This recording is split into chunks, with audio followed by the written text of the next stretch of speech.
It was at the height of Albuquerque's crime problem.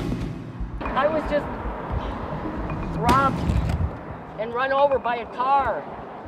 They were robbing my car. Thieves running wild, claiming victim after victim. Ultimately, it's been a nightmare. People are tired of this. But one of the guys the Albuquerque Police Department trusted with a crucial role in investigating a lot of those kinds of crimes from 2015 through 2016 screwed up again and again, according to a series of internal affairs investigations. I was disgusted.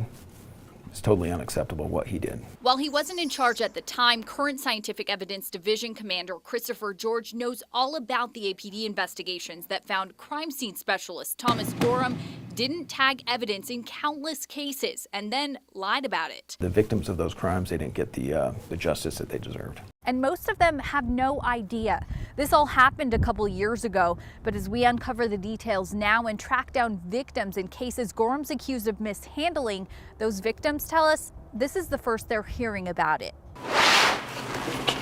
For a closer look at what Gorham was supposed to be doing and where things went wrong, we stepped inside APD's crime lab. So there's actually over 1 million pieces of evidence within this facility. He says crime scene specialists collecting the evidence are civilian employees, not officers. The rows and rows of bins here include one that's full of evidence APD says it found in October 2016.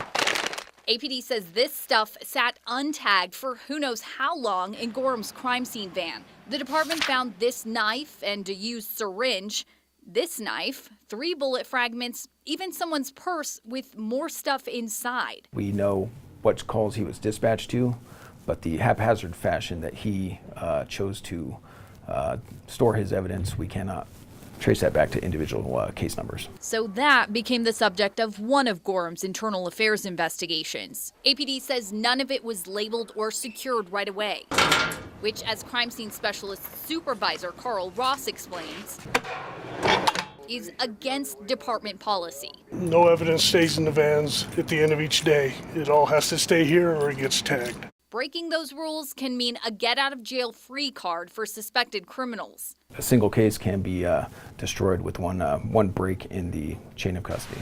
Like here. Okay, go ahead and have a seat. Police say Travis Lopez and Jesus Olivas tried to get away in May 2016 when they were caught in a stolen car that was used in a home burglary.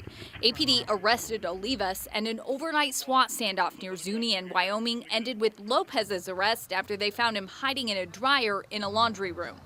Gorham was the crime scene specialist there, and how he handled it sparked his first internal affairs investigation. It found he left a key piece of evidence untagged in his crime scene van for nearly 2 weeks and lied to cover it up before admitting he made a mistake.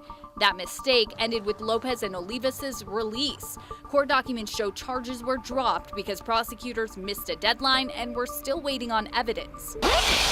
Then police started noticing Gorham's missing police reports. A subsequent IA investigation was opened.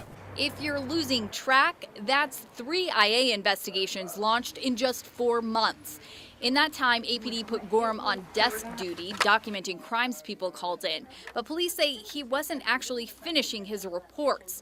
And before that, as crime scene specialist, a review of his cases turned up nearly 100 missing police reports in 1 year. Gorham also admitted on 10 to 15 occasions he threw evidence away in the trash. Or when people called about a crime, like when this home was burglarized in 2016, instead of documenting it, records show Gorham lied, claiming the caller didn't want to file a police report. Well, it's horrible. I mean, of course, it's a terrible thing. As a member of the Police Oversight Board, Joanne Fine helps provide civilian oversight and community feedback to APD. I'm grateful that the police department found this, pursued it, and got rid of this employee. That's right, APD moved to fire Gorham in December of 2016. He beat them to the punch and resigned instead. And now more than 2 years later, crime victims he encountered on the job are learning for the first time they may not have gotten the justice they deserve. We'd like to apologize to the victims of those crimes. The intent of the Albuquerque Police Department is to give every citizen what they deserve, and that is the utmost respect and the follow-through on any scene that we get called to. On special assignment, Lizzie Mitri, KRQE News 13.